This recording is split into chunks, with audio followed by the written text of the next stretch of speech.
Alhamdulillahirabbil alamin. Allahumma shalli ala Muhammad wa ala ali Muhammad kama shallaita ala Ibrahim wa ala ali Ibrahim fil alamin innaka Hamidum Majid. Selamat pagi, salam sejahtera untuk kita semua, salam sehat. Yang sama-sama kita hormati dan kita banggakan, ini Bang Marah Sakti Syirga, Bung Kamsul Hasan, beserta seluruh tim penguji. Sekaligus kita ucapkan selamat datang di Provinsi Bengkulu, bumi Rafflesia yang kita cintai. Bapak Ibu sekalian, peserta UKW angkatan 13. Ini khusus yang angkatan muda, kelas level muda. Ya, campur-campur. Ya. Bapak Ibu sekalian, teman-teman sekalian, PWI Bengkulu, Pak Zaki beserta kawan-kawan. Pagi ini sungguh kita bersyukur kehadirat Allah SWT atas segala limpahan nikmat karunia-Nya kepada kita sekalian, yang utamanya sehat dan kesempatan. Jika kita dapat hadir secara bersama-sama, maka dengan mengucapkan Bismillahirrahmanirrahim, mengharap berkah dan ridho dari Allah SWT, maka uji kompetensi wartawan angkatan ke-13 Provinsi Bengkulu pagi siang hari secara resmi saya nyatakan dibuka. Terkait dengan agendanya, ada beberapa hal yang perlu saya sampaikan di hadapan kita bersama. Yang pertama, tentu saya memberikan apresiasi sekaligus terima kasih kepada Dewan Pers yang sudah menetapkan ya dari 10 lokasi, salah satunya Bengkulu, untuk melaksanakan UKW di awal tahun 2021. Selanjutnya secara khusus saya sangat mengapresiasi, menghargai dan memberikan value tersendiri kepada teman-teman wartawan. Karena wartawan itu adalah profesi mulia, profesi terhormat sekaligus penuh manfaat. Maka menurut saya ini harus kita jaga sama-sama. Jangan nian, kata bahasa Bengkulu, ya, diciderai profesi mulia, terhormat dan penuh manfaat. Saya kira satu hal menjadi prasyarat agar bisa memposisikan dengan profesi yang saya sampaikan tadi, tentu kompeten. Kalau orang tidak kompeten, susah untuk mendapatkan posisi mulia, posisi terhormat, posisi penuh manfaat, harus kompeten. Itu menjadi prasyarat utama. Maka saya kira memang uji kompetensi ini harus dilakukan. Dan saya harapkan tentu teman-teman sekalian serius mengikuti ini. Serius. Dan tidak secara otomatis lulus kan kalau ikut tes ini. Harusnya betul-betul kriteria standar-standarnya itu harus betul-betul bisa dipertanggungjawabkan dengan baik. Bahwa dia betul-betul lulus dengan mudah kah dia, madya kah dia, utama kah dia. Kan harus betul-betul dilihat, sehingga kompetensinya ketika sudah mendapatkan sertifikat kompetensi betul-betul teruji nanti di lapangan.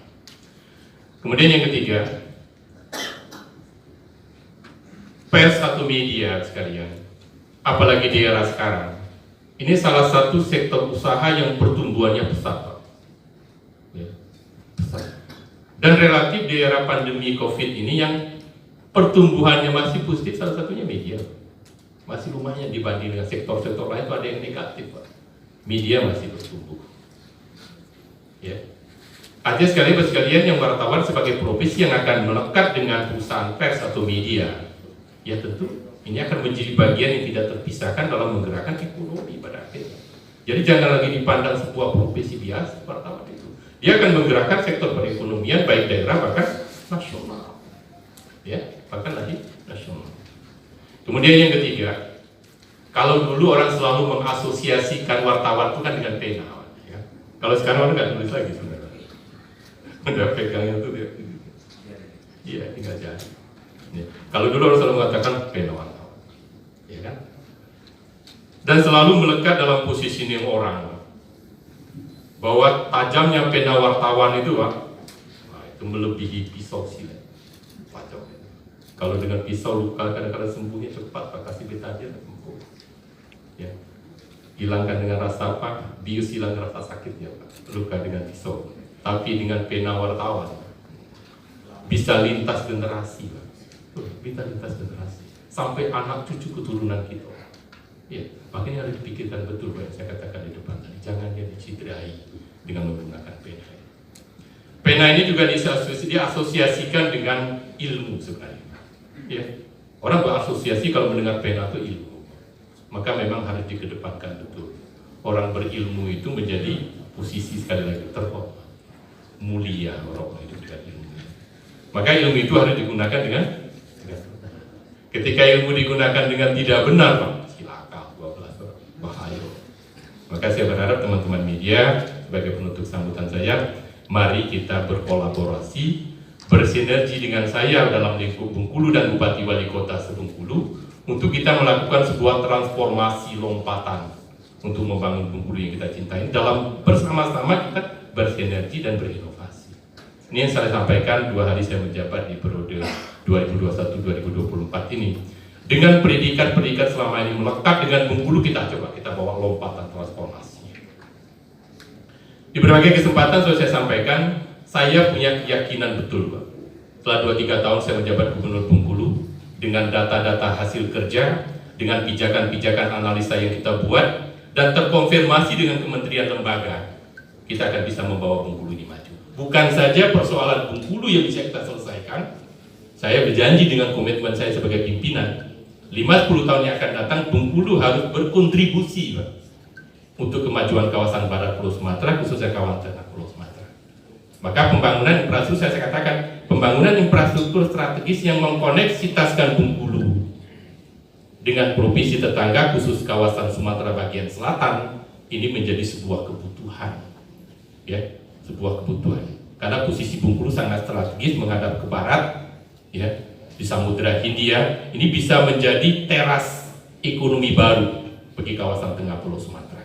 Ketika tol nanti terhubung Pulau Bai ke kawasan tengah, itu bisa menjadi pusat pergudangan sekitar Linggau, Lubuk Lehat, Moratara, 4 Lawang, itu bisa menjadi pusat pergudangan kebutuhan logistik kawasan tengah Pulau Sumatera.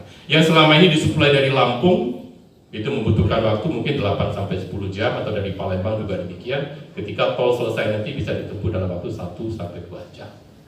Ini efisiensi transportasi akan sangat besar.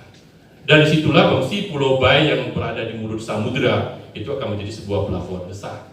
Ya, saya sampaikan dengan Menteri Perekonomian, ini bisa akan menjadi salah satu trigger tol laut di kawasan barat Pulau Bai itu.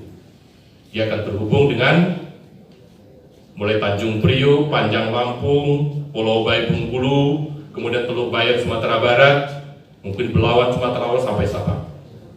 Dan sodetan tol Pulau Bai Lubuk Linggau yang akan terkoneksi sampai Palembang terus sampai lintas timur tol Pulau Sumatera. Inilah yang akan membuat akselerasi ekonomi tumbuh di wilayah Sumatera. Dengan adanya tol dari Lampung di timur Sumatera sampai ke Aceh, itu secara ekonomi pertumbuhan kawasan Sumatera tidak akan terlalu besar kalau tidak dibuat sodetan dari Lampung, ada maksudnya Palembang dikeluarkan ke Bengkulu, kemudian dari posisi Padang nanti dibuat sodetan dikeluarkan ke Teluk Bayur, kemudian di Sumatera Utara dipotong lagi dikeluarkan ke Belawan. Ini sekali lagi yang akan membuat pertumbuhan kontribusi Sumatera yang pada posisi sekarang itu masih pada angka 20% terhadap ya pendapatan domestik regional nasional itu sekitar 20%, 50% itu Pulau Jawa, 30% itu di 13.000 pulau yang lain. Maka kalau pertumbuhan ekonomi nasional akan lebih besar ketika setup transportasi strategis itu dibangun, ya itu dan salah satunya. Jadi sekali lagi saya butuh dukungan betul dari teman-teman media. Ya, kemarin pada waktu kita bagaimana meyakinkan para pihak sehingga mendapatkan penugasan langsung HK untuk membangun tol Lubuk Linggau dengan Bengkulu, itu bukan dengan kajian-kajian ekonomi, tapi dengan bentuk penugasan dari Kementerian PUPR kepada BUMN HK. Saya katakan ini adalah berpikir visioner masa depan, bukan untuk kepentingan Bengkulu, tapi bagaimana mengakselerasi pertumbuhan ekonomi nasional. Nah, ini sekali lagi yang harus kita kerjakan di samping pengembangan Bandara Fatmawati, pembangunan lapangan udara angkatan laut yang bersinergi dengan pelabuhan Pulau Bai yang akan besar sekali, ya akan besar sekali, termasuk kita meningkatkan berbagai kapasitas kelembagaan yang ada di Bengkulu. Dan diikuti tentu terakhir yang saya sampaikan dengan teman-teman media, kita sekarang sedang melunching sebelum COVID-19 Pak. Kita sudah mendesain pada saat orang masih belum pada waktu terlalu care lah, maksud saya concern dengan dunia digital terkait dengan pemasaran produk khusus daerah. Kita merancang sejak tahun 2018 bagaimana mengelola kopi rakyat Bengkulu, Robusta Bengkulu yang dikelola lebih dari 34.000 rumah tangga, dan itu petani tradisional turun-temurun. Dikatakan Robusta Bengkulu, kita branding, kita urus indikasi geografisnya, kita certified merek dagangnya, kita buat sistem franchise waralaba sekarang sudah terbentuk semua. Kemarin kita sudah mulai launching namanya warung kopi digital. Ini bukan serta-merta karena wabah COVID, Pak. Jadi 2018 kita rancang. Dan 2-3 perwakilan sekarang di Malaysia sudah mulai buka. Pada waktu Kartu Prakerja kami ada 14.000 pemuda seluruh Indonesia yang ikut pelatihan kerja untuk membuat warung kopi digital. Ini sangat sejalan dengan kebijakan pemerintah yang namanya DIDW. Desa Digital, Desa Wisata, titik tumpunya nanti warung kopi digital. Kopinya Bengkulen, kopi hasil robusta rakyat Bengkulu yang dikelola secara tradisional, tapi kualitasnya ternyata kita ikutkan lomba kopi dunia di Paris, Prancis 2019. Kesimpulannya, Pak, kopi robusta Bengkulu mendapatkan sertifikat sebagai kopi robusta terbaik dunia. Ini yang selama ini tidak terekspos.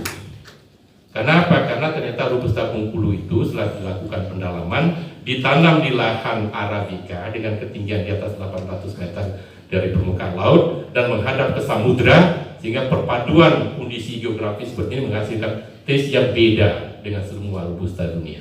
Artinya kualitasnya bagus, dikelola hasilkan oleh petani tradisional, kita jual, kita pasarkan dengan era kekinian. Ini akan membuat kemajuan lompatan yang luar biasa. Makanya sudah saya sampaikan dengan Menko Perekonomian, ketika Kartu Prakerja nanti menjangkau dari 76.000 desa di Indonesia, karena ketika warung kopi digital dengan produk, jangan bayangkan kita nyeduh kopi saja. Ini sudah kita bikin kerjasama dengan Telkom, dengan perbankan, sehingga pembayaran dengan quick perbankan bisa cepat, kemudian bisa menjadi ruang belajar di desa-desa yang tidak punya sial, tapi pihak Telkom akan membangun wifi di sekitar itu. Nah, ini sekali lagi support teman-teman media akan sangat penting, bagaimana mempublish yang untuk mengangkat hak sejahtera rakyat Bengkulu dengan memunculkan sebuah komunitas yang memang secara kualitas maupun kuantitasnya memang bisa dipertanggungjawabkan secara ekonomi, artinya sangat visible, namun yang harus mendapatkan kemasan, sebuah kemasan yang sesuai dengan era kekinian. Saya kira banyak hal yang perlu kita angkat, ya, melalui media, melalui teman-teman pers, wartawan yang ada.